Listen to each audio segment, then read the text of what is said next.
Hey guys, Mimic here. I like D&D. Yes, I'm a nerd like that.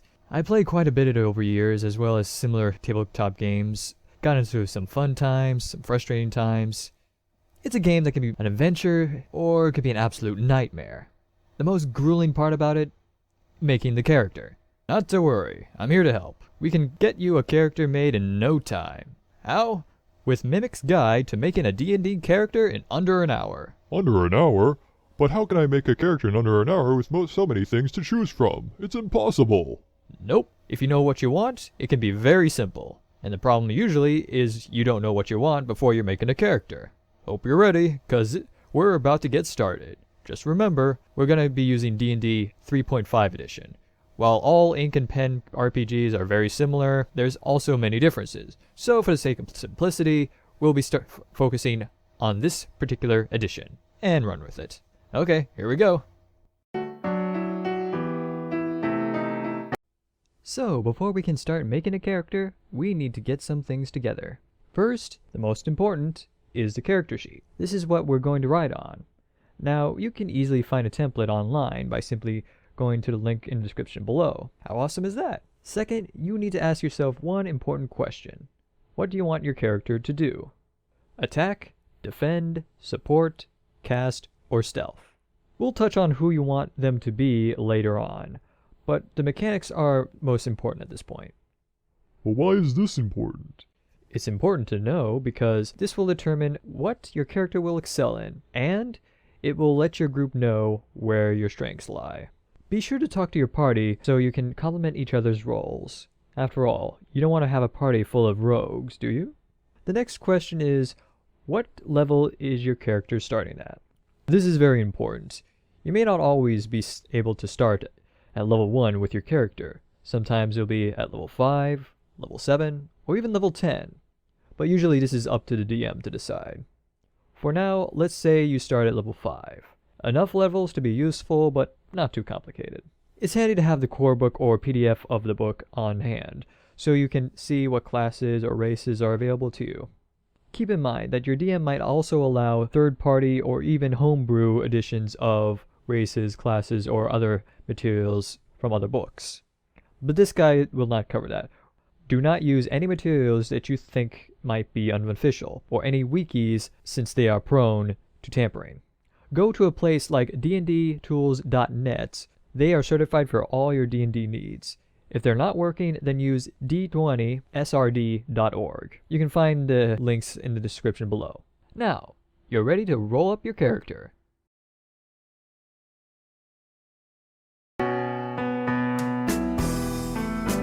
Now there's 6 different stats for the characters. Strength, how hard you hit and how much you can lift.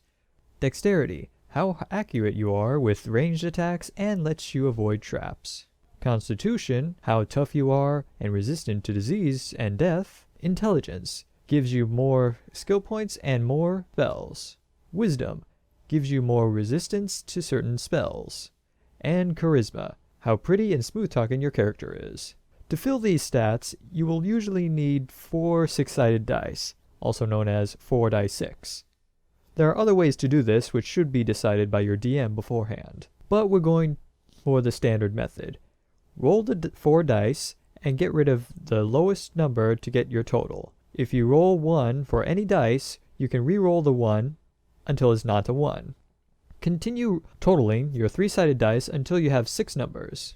Then, put them all in your stats. You normally want to put the biggest numbers in your favorite stat. For attackers, it's strength and constitution. For defenders, or tanks, it's constitution and dexterity. For support, it's dex and intelligence. For casters, it's intelligence, for wizards and sorcerers, and wisdom, for clerics and others. For stealth, it's dexterity and charisma. You can only assign each number once. Do not cheat unless you want to get kicked out of your group. Your GM will notice. Alright, we got our stats. Now let's pick a race. Each race has their own bonuses, stats, and languages. When you pick a race, make sure you okay it with your DM first, and have the information about your race handy for your DM, in case there are any issues. Once you get the go-ahead, make sure to note down any special abilities, bonuses, and size of your race, as this will affect many aspects of your character as you play. The most important things to keep in mind is your attributes and racial traits, or abilities. Each race is different and may change your stats for better or for worse. They may even give you special abilities like being able to see in the dark, or dig. If they do change your stats, remember to add and remove them from your original stats accordingly. Any abilities you earn from the race goes into the feats or special abilities section of your character sheet. So if your race says small, you're small. You can't change it, at least not permanently. So go pick your level 5 half-dragon, and let's move on. Now for the big one, the thing that defines your character the most, the class. We'll be focusing on getting one class which works best for you. For those new to D&D, we'll be using the core rulebook section of classes. If you don't think you like these classes, ask your DM if there are any more options. For attackers, you can choose between a barbarian, a fighter, a ranger, druid, or monk. For defenders, you can choose between a paladin, a fighter, or a cleric. For support, you can be a bard, sorcerer, or cleric. For casters, you can be a bard, a cleric, a sorcerer, or wizard. For stealth, you can be a ranger or rogue. Now, these are very generalized, but these are the focus for these kinds of classes. Once you pick your class, fill in the stats from the class you picked into the respective portions of your character sheet. Be sure to add your saving rolls, which are Fortitude, Reflex, and Will. These stats can be found in the given table for each class found in the core book. These stats are often written according to the level on the page. If you run into any trouble, be sure to ask your GM at this point. This might throw you off. When you use your character to fight monsters, there are two rolls that happen, one of which involves a two-sided die, the other depending on your weapon. The first roll tells you if the attack hits, the second is for damage. Rolling a 1 on the 20-sided die is an automatic miss, and rolling a 20 is a critical hit. The first roll isn't always guaranteed to hit, because you are rolling against the enemy's ability to avoid or absorb damage, also known as AC. This is also applied when an enemy is attacking you. If your roll or any bonuses to your roll are equal to or higher than the enemy's AC, you will hit them. Likewise, an enemy will hit you if they can do the same. BAB is a standard bonus you add to your D20 to hit an enemy, also known as base attack bonus. It adds a little bit more of a kick to your attack roll so you can get a result in actually hitting more than once. Keep in mind that a total of 20 is not the same as rolling a 20. You only get crits if the number on the die is 20, or lower depending on the weapon. At higher levels, you'll notice that your BAB is separated by a slash. This allows you to attack more than once during a turn, as long as you spent the entire turn attacking. If you moved, then you can't attack more than once. Keep in mind that all opponents can have this same thing, so watch out.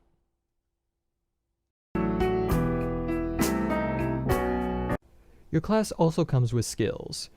Remember, it's better to put the points in your class skills than it is in your non-class skills, also known as cross-class skills. These skills are used for actions inside and outside of combat. Reference your class description to determine how many skill points you get per level, usually denoted with an X and an intelligence modifier. But remember, you can't rank it up beyond your level plus 3. So if you're level 5, you cannot level it up beyond 8. Cross skills can only be leveled up half as much. Some recommended skills for all characters are Perception, Listen, Climb, and Jump. Trust me, you'll know when you'll need to use them. Now here is where your character gets interesting. This big spot contains all the abilities outside of spells themselves. Feats are the meat of the character. It's what makes your character and breaks them. Be sure to briefly describe what they do in case you forget, so you don't have to always pull out the book every time you want to do something. There are a huge number of feats to choose, but we're trying to reduce the time it takes to make one down to an hour. So here is a list of the most ideal to choose from.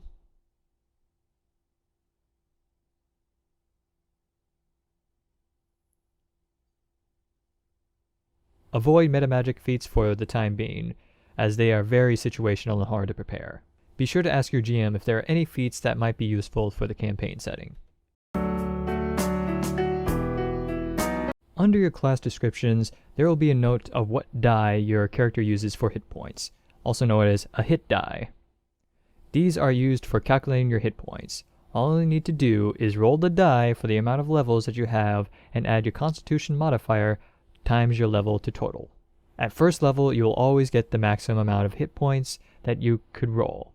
Every other level, you roll normally, unless specified by your DM.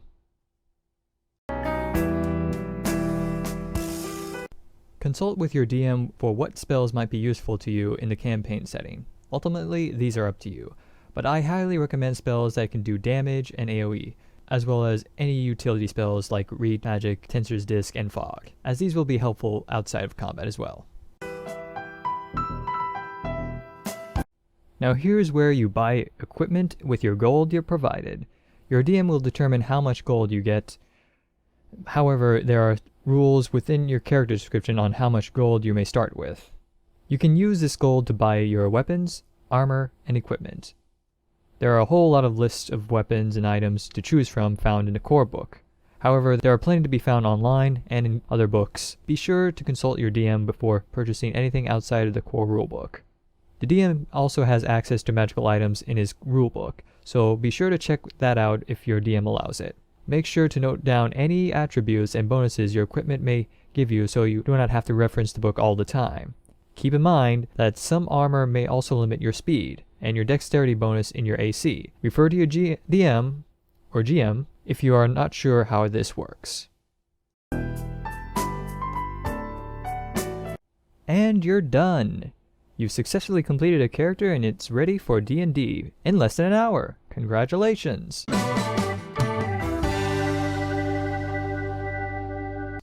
Now that you're finished, be sure to name your character before giving your sheet over to the DM to have it approved.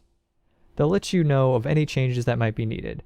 They also offer advice on how to improve your character, but once approved, you'll not be able to make any changes until you level up. So make sure you're happy with your character before turning in. Good luck, and don't die.